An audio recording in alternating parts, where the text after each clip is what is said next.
Panganay sa tatlong magkakapatid si Iking.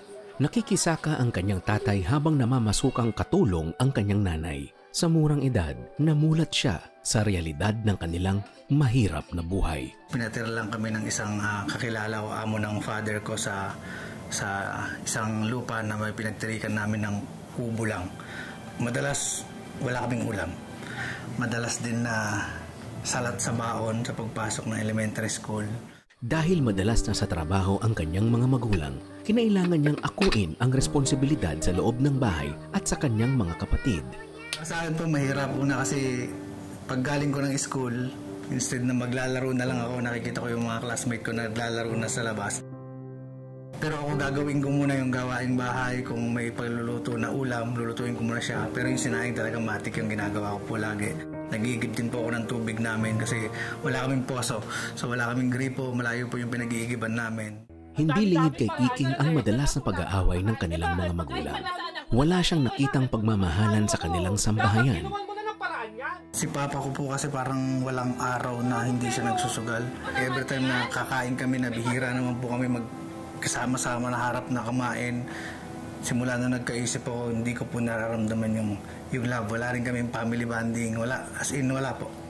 Dumating ang araw na nasaksihan ni Iking ang isa pang bisyong lalong nagpabigat sa pasanin ng pamilya. Hindi ko po kasi siya alam na shabu or bawal. So, ang alam ko lang po na masama yung ginagawa nila kasi nagtatago sila. Ayaw nila na makikita na nasa labas o doon lang sila sa loob ng bahay.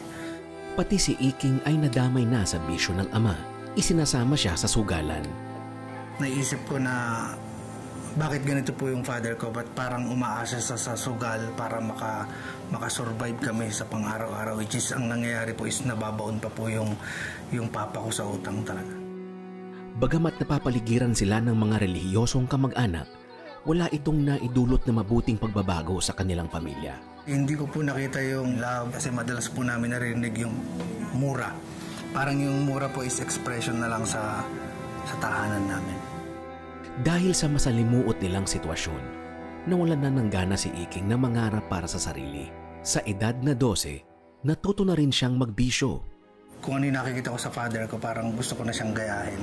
Then kung ano yung gusto kong gawin sa sarili ko is magbisyo na rin. Parang dagdag pogi points, parang ganun ba?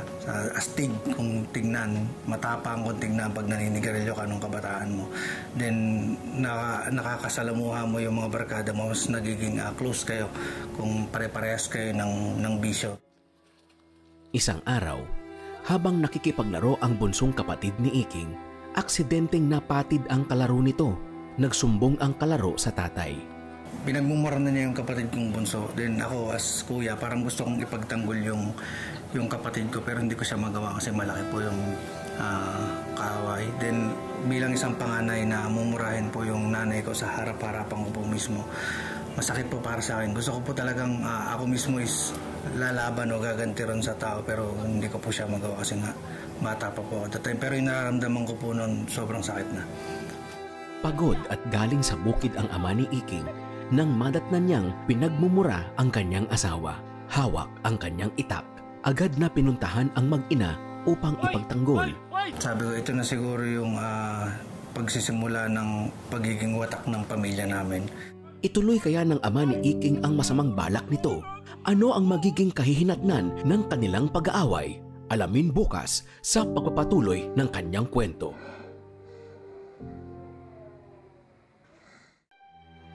Galing siya sa bukid, may dala siyang pantabas ng damo. Pagod siya. Then pagdating niya, makikita niya yung anak niya, mga anak niya at saka asawa niya na minumura na. Nagtanggol lang niya kami. Dahil sa nagawang pananakit, napilitan ng ama ni Iking na magtago sa otoridad. Tuluyan silang nagkawatak-watak. Nagtago na po siya. Nandun na po kami sa side ng lola ko. Takot na po yung nararamdaman ko na baka mamaya, baka gantihan kami nung nakaaway niya. Yun po yung time na binubuli ako ng anak ng mananaba. So, ang sakit pa para sa akin na ting papasok ako na yun po yung binubuli sa akin. Yun yung kinakantsaw sa akin ng mga classmate ko na pinabansagan nila akong mananabas. Upang maprotektahan ang sarili mula sa mga bully, Naghanap si Iking na magtatanggol sa kanya at natagpuan niya ito sa barkada. Naging matapang si Iking at naging bully rin. Kung ano yung naramdaman ko nung first year high school ako, ginagawa ko na po yun sa mga klase ko. Pangungutong, panghihingi ng mga piso-piso, yung mga ganyan, na mga gamit sa school. Masaya. Kasi parang nakakaganti na po ako that time. Ako yung dating ginaganon, parang nagagawa ko na rin siya ngayon. So yun po yung fulfillment talaga sa akin. Yun po yung gusto kong mangyari sa buhay ko. Wala po yung pangarap sa akin na gaganda yung buhay, yung makapagtapos ng pag-aaral, hindi ko po siya pinangarap. Sa kabila ng pagiging astig ni Iking sa paaralan, tila lumalambot ang kanyang puso sa nasasaksihang paghihirap ng ina para matustusan ang kanilang pag-aaral. Bilang tugon sa nakikitang sakripisyo ng ina, minabuti ni Iking na magbanat ng buto sa bukid. Kasi nainggit po ako yung mga classmate ko, magaganda yung mga notebook, magaganda yung mga bag, bago yung medyas. Hindi po kayang i-provide ng mother ko yan kasi mother ko na lang po nagtatrabaho. So pag gapasan po ng palay or maggagapas ng anihan ng palay or taniman ng palay, bunatan po ng sibuyas, talagang pupunta po ako para kumita po ako ng pera. So mahirap na masaya po kasi nakakatulong po ako sa mother ko, hindi ko na siya hihingan ng pera pambili. Ang hirap, doon ko na-realize na yung trabaho pala ng father ko is hindi rin basta-basta, mahirap po talaga yung pagiging farmer. Matapos ang 2 taong pagkawalay sa ama, muli silang nagkita.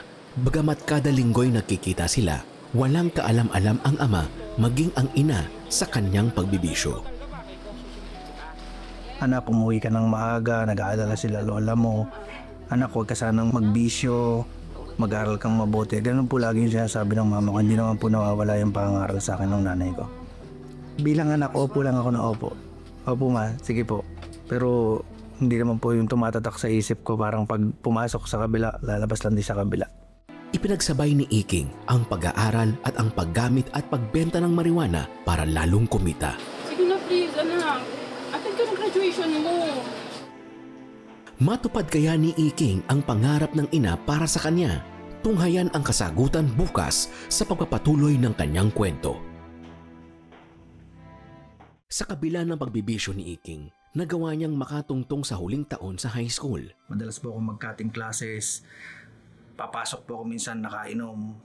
May candy lang para hindi ako maamoy nung gwardiya sa school.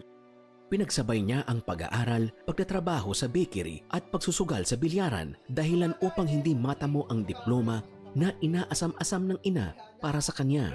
Ngayon ko lang siya nare-realize na sobrang sakit pala yun sa part ng magulang na pupuntahan ako ng mama ko sa pinagtatrabaho kong bakery para sabihin sa akin na, anak, umattend ka ng graduation. Kahit wala kang makuha ng diploma, umakyat ka lang.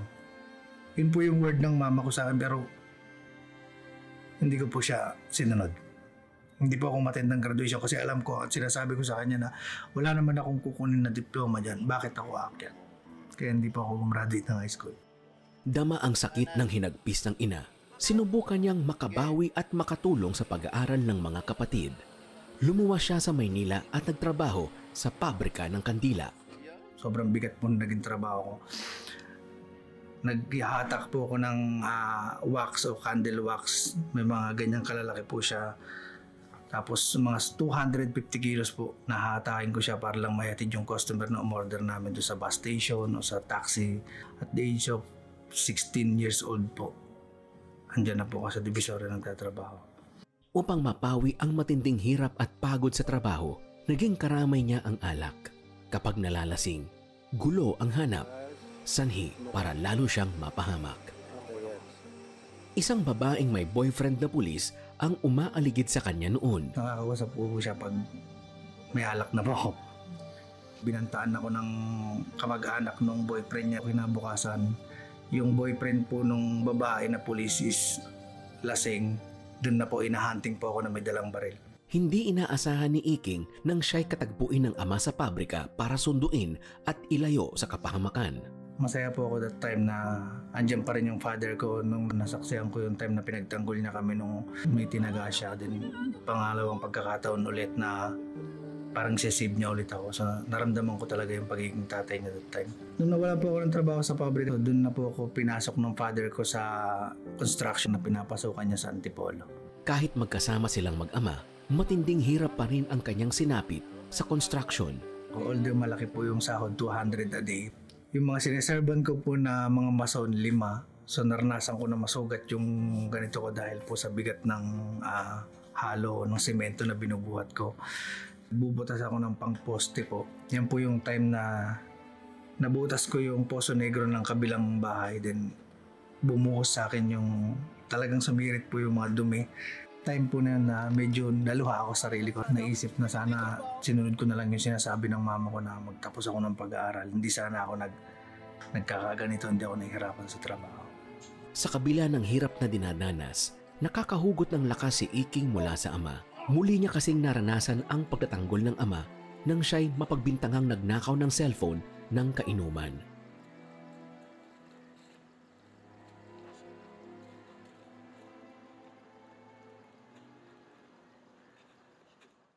Nagkasuntukan, nasuntok po ako. Then yung kasama ko po sa trabaho, hindi ako tinulungan. Buti na lang po yung papa ko, gising that time, sinundan pala ako, hindi ko alam.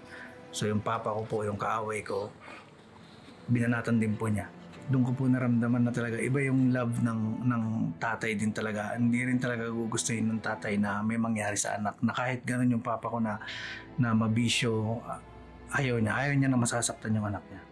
Dahil sa nangyari, may pagbabanta na naman sa buhay ni Iking, kaya umuwi muna siya sa kanilang probinsya. Subalit sa halip na magbagong buhay, bumalik siya sa paggamit at pagbenta ng marijuana. Malungkot po ako kasi malalayo po ulit ako sa papa ko. Then nawalan po ako ulit ng trabaho dahil nga doon sa bisyo na naman na alak, na talagang sirang-sira talaga ako pagdating sa alak. Kahit lulong sa marijuana, nanatiling masipag si Iking. Isang bagong oportunidad ang nagbukas para sa kanya upang kumita ng mas malaki. Isang kaibigan ang naghikayat sa kanya na magtrabaho bilang massage therapist. 19 na taong gulang lamang noon si Iking. So sa lahat ng trabaho na naranasan ko, magiging magsasaka sa bakery, sa kandila, then construction worker, pinakamagaan na po yung pagiging massage therapist. Bakit ka sa condo, sa mga 5-star hotel, papasok ka, magmamasahe ka sa mga clients na naka-aircon, so walang hirap. Hindi po siya ganun kahirap kasi may pera na malaki na yung pumapasok sa akin. So yun na po nag-start na nadagdagan po ako ng bisyo na shabu. Lalo ring lumala ang kanyang adiksyon sa alak, sigarilyo at droga. Kalaunan, nakita ni Iking ang sarili sa amang nooy lulong din sa bisyo. Yun yung ginagawa ng father ko kaya siguro ako nagiging ganun kasi yun yung nakikita ko dati sa kanya. Wala pong pagbabago na gusto kong mangyari sa buhay ko. Basta gusto kong magdire-diretso lang yung bisyo ko. Kasi isa po yun sa nagpapasaya sa akin yung bisyo ko. Lumipas ang ilang buwan, napukaw ang atensyon ni Iking nang masilayan ang bisita ng kanyang katrabaho. Hindi naman siguro na love at first sight kasi hindi ako marunong magmahal that time eh. Naging magkatrabaho sina Iking at Mafe. Napag-alaman din ni Iking na may anak na sa pagdadalaga si Mafe, ngunit patuloy niya pa rin itong niligawan hanggang sa makamit niya ang matamis na oo. Hindi ako tumitingin doon sa status niya bilang single o may anak na kasi ako kung titingnan ko yung sarili ko, isa akong mabisyong tao. Galing ako sa hirap, wala kaming sariling bahay, wala akong may pagmamalaki kung anong meron ako. So, I think kung ano yung background ko, parang mas worse pa kaysa naman sa background dyan na may anak lang. Naniligaw pa lang siya, alam na niya na may anak ako eh. So, nung sinabi niyang tanggap niya, doon ako lalo na in love. Kasi sabi ko, parang bibihira yung lalaking ganun. Dahil sa pagkatapat ni Iking, nalaman lahat ni Mafe ang kanyang mga bisyo. Nasaksihan niya itong lango sa alak nang muntik nang mahulog si Iking mula sa 12th floor ng gusaling tinutuluyan ng mga kapwa nilang massage therapists. Bukod yan, napag-alaman ng mga kamag-anak ni Mafe ang iba pang mapinsalang asal ni Iking dahil sa bisyo. Isa rito ang kanyang pag-aamok kasama ang mga barkada sa kalagitnaan ng kalsada dahil wala na ito sa katinuan. Binalaan si Mafe ng kanyang pamilya sa maaaring danasin nito kay Iking. Sa katunayan, hinikayat si Mafe ng pamilya na hiwalayan si Iking. Sinabi ko na lang sa sarili ko na sana mabago tong tao na to. Bago pa man siguro kami mag-asawa is mababago na siya. Sobrang maalaga siya sa bata, sa anak ko. Pag tinuring niya talaga, parang anak niya. Kaya doon ako na-in love na siguro kahit na may bisyo, hindi ko kayang makipaghiwalay kasi nga nakita ko yung love niya sa anak ko. Subalit dumating ang araw nang dahil sa sobrang kalasingan, muntik nang masaksak ni Iking ang nooy buntis na si Mafe. Yung suka ko, sinaboy ko sa mga katrabaho namin. Then inaambaan ko na siya ng saksak, inaambaan ko na yung mga katrabaho ko ng saksak kahit na inaawat na nila ako. Gusto ko na siyang hiwalayan. Pero nung tinawagan niya ako, kinausap niya ako, bumalik na naman ako sa kanya. Ang sabi niya, magbabago siya. Kaya bumalik ako kasi yun lang naman talaga yung gusto kong mangyari, yung magbago siya sa vision niya. Gusto ko nang baguhin yung takbo ng buhay ko. Gusto ko nang tanggalin yung alak. Ayoko nang mawala siya nun kasi may anak na kami. Buntis na siya noong time na yun. Habang sinisikap ni Iking na ituwid ang buhay, isinilang ni Mafe ang kanilang anak noong 2010. Napasigaw ako noong time na yun. Sabi ko, parang ito na, mararamdaman ko na yung pagiging tatay. Masaya. Ganado ako magtrabaho kasi meron na akong anak. Upang maituwid ang kanilang pagsasama, nagpasya ang dalawa na magpakasal noong 2011. Pangako ko sa kanya na aalagaan ko siya, magsasama kami ng family ko, ng anak namin. Tataguyod kami isang magandang pamilya. Yun yung gusto namin gawin na magkasama kami dalawa. Makalipas ang 2 taon, parehong sumang-ayon ang mag-asawa na magtrabaho si Mafe bilang domestic helper sa Hong Kong. Kung kailan naman sila magkalayo at saka naman natupad ang mga pangarap ni Iking, ang magkaroon ng sariling massage therapy business at makasamang buo ang kanyang pamilya. Nung nakakuha ko ng bahay, dinala ko na yung 2 anak ko. Kasama ko na rin yung mama ko, papa ko. Then naging therapist din namin yung kapatid kong babae at sa kapatid kong lalaki. So parang nabuo po yung family ko ng time na yun. So napulpil ko yung isang pangarap ko na yun yung sinasabi ko sa asawa ko na gusto kong mangyari na hindi ko naranasan na maging buo yung family ko. Sa kabila ng pagsusumikap ni Iking, di pa rin niya maiwasang magbisyo. Ito kasi ang kanyang paraan para mapawi ang nararamdamang pagod. Lingid sa kaalaman ni Iking, si Mafe ay nakakilala sa Panginoon habang nasa Hong Kong.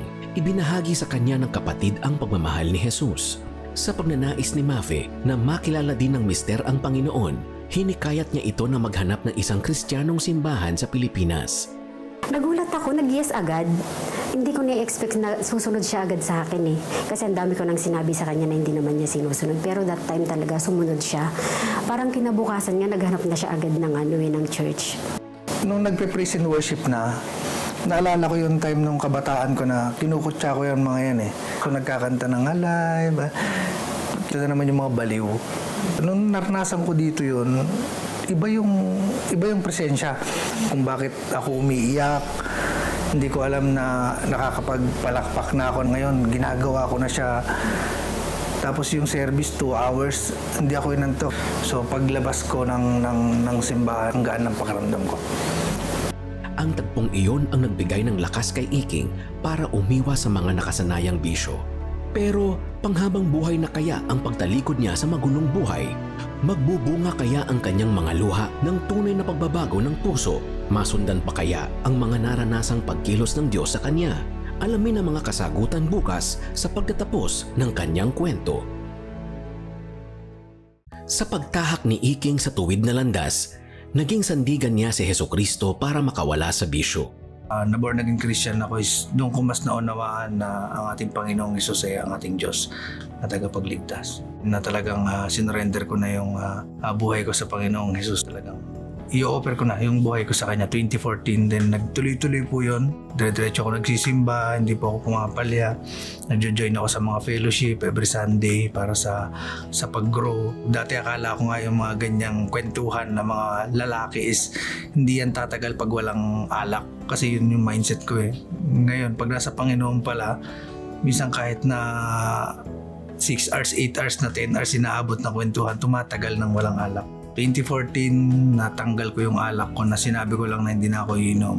Hindi rin ako makapaniwala sa sarili ko at kahit sinong nakakakilala sa akin, nagulat sila na ganun ko kabilis na sinabi kong ayoko na ng alak. Natanggal ko siya. Natanggal ko yung paninigarilyo ko, natanggal ko yung alak, yung marijuana, yung shabu. Nawala po siya. Na-open sa akin ng Panginoon na ito dapat yung ginagawa mo. Gusto ko nang maging maayos yung family ko, yung mga anak ko, mas makapag-focus na ako sa kanila, sa asawa ko, matalikuran na lahat kung ano yung dapat talikuran. nasubok naman ang katatagan ng kanyang pananalig kay Jesus.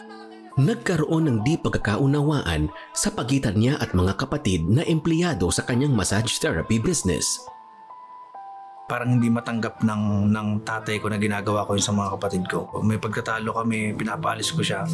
Then pati yung papa ko po, in time na yan, nakisali na rin sa akin. Tingin niya na minamaliit ko yung mga kapatid ko dahil dun sa parang ayaw po nilang mapakorek yung maitama ko sila sa mga mali nila. Na hindi ko makalimutan yung sinabi niya na darating yung araw babagsak ka din. So yung time na yun, umalis din po sila. Parehas sila umalis. Nawalan ulit ako ng pag-asa na mabuo yung family ko ulit. Yun kasi yung isang talagang plano ko na mabuo ko yung family ko. So doon ako nahirapan ulit. Parang nawalan ako ng pag-asa. Pero pinag-pray lang namin yun. Pinag-pray po namin ni Mrs. Kumapit si Iking sa pangako ng Panginoon at umasang magiging matiwasay ang pamilya. Pinili niyang magpakumbaba at sinuyo ang mga magulang at mga kapatid. Mga anak ko lagi kong pinagdidikit ng verse. Pagbas sila nasa cabinet. So naipaskil nila rin yung isang Acts 16:31. Believe in the Lord Jesus and He will save you and your household. So yun, hinawakan ko talaga yun yung family verse ko sa Acts 16:31 na talagang nangyari sa buhay ko. Pakunti-kunti sa tatay ko, sa kapatid ko, sa mama. Makalipas ang ilang buwan, si Iking at ang kanyang pamilya ay nagkasamang muli. Maging si Mafe ay umuwi na mula sa Hong Kong. Ganun pa man, nanatiling hamon para kay Iking ang maibahagi sa kanyang mga magulang at mga kapatid ang kanyang natagpuang pananampalataya kay Jesus. Sa tulong ng pastor, nagsimula silang mag-aral ng salita ng Diyos sa bahay. May mga challenges si Pastoral na minsan pinagdadabugan siya ng kapatid kong bunso.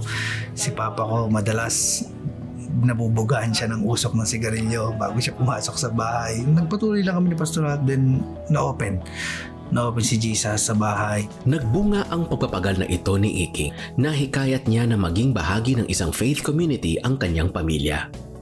Maging ang kasong isinampa sa kanyang ama noon ay na-dismiss na rin. Hanggang sa nagka-pandemic, na lockdown kami, naiwan yung therapist namin na 10 sa loob ng bahay. Kami yung nagpapakain, kami yung lahat for almost 3 months. Parang nawala na lahat. Parang yung mga pangarap namin na makakuha ng bahay, na para sa mga therapist, yung makabili ng lupa o ng bahay, parang unti-unti nawala. Lockdown man, ginamit ni Iking ang pagkakataong ito na mamuno ng Bible study kasama ang kanyang pamilya at staff. Kanilang ipinagkatiwala sa Panginoon ang kanilang mga alalahanin. Ipinakita ng Diyos ang kanyang katapatan nang magbukas ang isang oportunidad para sila'y kumita. Pinasok ko yung mga trabaho para makasurvive, mag-delivery, naranasan ko rin maglinis ng aircon. Yung pinaka-worst din para bumalik ako sa hirap ng trabaho, yung nagsisinsil ako. Tapos nasinsil ko na naman yung pinakatubo ng Poso Negro. Pag sinsil ko yun, nabutas ko siya, tumama sa mukha ko. Dumi ng tao. So, dun na naman sabi ko. Pero yung time na yun, hindi na ako nagsisi kasi sabi ko, Lord, thank you, may trabaho ko. At least kahit na ganito, pero nakakasurvive yung during pandemic. Nakakasurvive kami sa araw-araw, napupunan yung pangailangan namin. Na minsan naawa ko sa asawa ko na nagbabike, pupunta sa client, tapos ako nakamotor, hindi ko siya maisakay kasi bawal. So, sabi ko, nagpe-pray kami lagi. Taong 2021, panibagong negosyo ang binuksan ng Panginoon para kay Iking at sa kanyang pamilya. Wala kaming resources, wala kaming fund. Ang ginawa lang namin, mag-picture ng mga items sa mga store, then mag-post kami sa Shopee. Naging tapat ang Panginoon kay Iking. Makalipas lang ang ilang linggo, lumago ang online store nilang mag-asawa na Matthew 6:33. Sabi nga namin ni Mrs. na talagang pag hindi ka sumuko sa paglilingkod mo sa Panginoon, pag nagpatuloy ka lang, nanalig ka lang sa Panginoon na hindi ka niya pababayaan. Taong 2022 naman, muling nagbukas ang kanilang 4-season massage therapy business. Sinagot din ng Panginoon ang iba pa nilang mga prayer request. 8 to 10 employees namin, noong 2022 naging 15 siya. Then yung pangarap namin na magkaroon ng apartment o yung bahay yung mga therapist namin, hindi namin nakalain na yung katabing apartment namin yun pa yung makukuha namin. Patuloy ang pagbuhos ng biyaya kay Iking. Nagkaroon siya ng sasakyan na nagsisilbi ngayong service sa kanyang mga therapist papunta sa kanilang mga kliyente. Noong nakaraang taon naman ay nakabili sila ng lupa sa probinsya. Ano yung mga naranasan ko noon sa kahirapan ng buhay, sa pagbibisyo ko, sa kung ano na estado ng pananampalataya ko sa Panginoon. Pinapasalamat ko sa Kanya lahat yun. Kasi yung mga pangyayari na hindi maganda sa buhay ko, nagiging testimony ko siya ngayon eh. Yung una, hindi ko po siya lubos maisip talaga. Pero sabi ko nga, pag nasa Panginoon ka na pala, unti-unti yung buhay mo maa-align, maayos at maayos. Masayang tinataguyod at pinapangunahan ngayon ni Iking ang kanyang pamilya sa buhay na kalugod-lugod sa Panginoon. Sa ngayon, ang lagi ko sinasabi sa mga anak ko, maglingkod sa Panginoon, gamitin nyo kung ano yung talent nyo para sa Panginoon. Kung may mga desisyon kayo sa buhay, kahit ano man yan, lagi kayo magpe-pray kay Lord. Buong sambahayan ni Iking ay naglilingkod sa Panginoon. Ang Panginoon yung nag-align ng buhay ko, nagtuwid ng landas ko. Siya yung nagpa-realize sa akin na mahirap na walang isang ama. Siya yung nagparamdam sa akin na talagang merong ama. Merong Diyos Ama na handang tumulong. Siya yung nag-aon sa akin. Siya yung nagbigay sa akin ng lakas ng loob na lumaban. At higit sa lahat, siya yung nagtuwid ng landas ko.